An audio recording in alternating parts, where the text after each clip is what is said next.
DPA कनिष्ठ महाविद्यालय ने वन महोत्सव सचेतनता सभा और वृक्षरोपण सागुआ झारसुगुड़ा गठन लगी शपथ ग्रहण।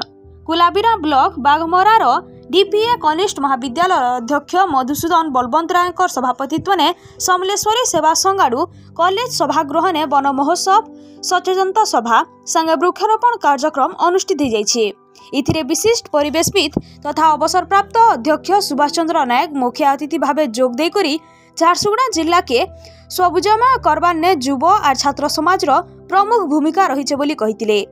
से इथिलागी उत्सव जोग देथिबार सबकू सबुज शपथ पाठ करेकरी सबुज जिला गठन लगे आह्वान देथिले। झारसुगुड़ा लक्ष्मी नारायण कॉलेज अवसरप्राप्त अध्यक्ष रवींद्र कुमार देवता जगतसिंहपुर जिला ने हेतिबार परिवेश आंदोलन उदाहरण देथिले। सभा आरंभ ने संघर सभापति अवसरप्राप्त अध्यापक केदारनाथ पटेल कार्यक्रम उद्देश्य ज्ञापन करितिबार बेलके सांबादिक सुमंत शेखर बहिदार सभा के अतिथि परिचय प्रदान करथिले।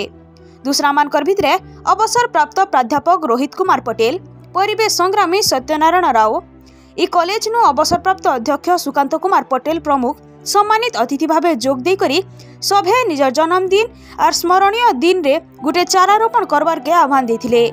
तारु कॉलेज परिसर ने वनपाल रमाकांत नायकर तत्वावधान ने वृक्षरोपण करा जायथिला।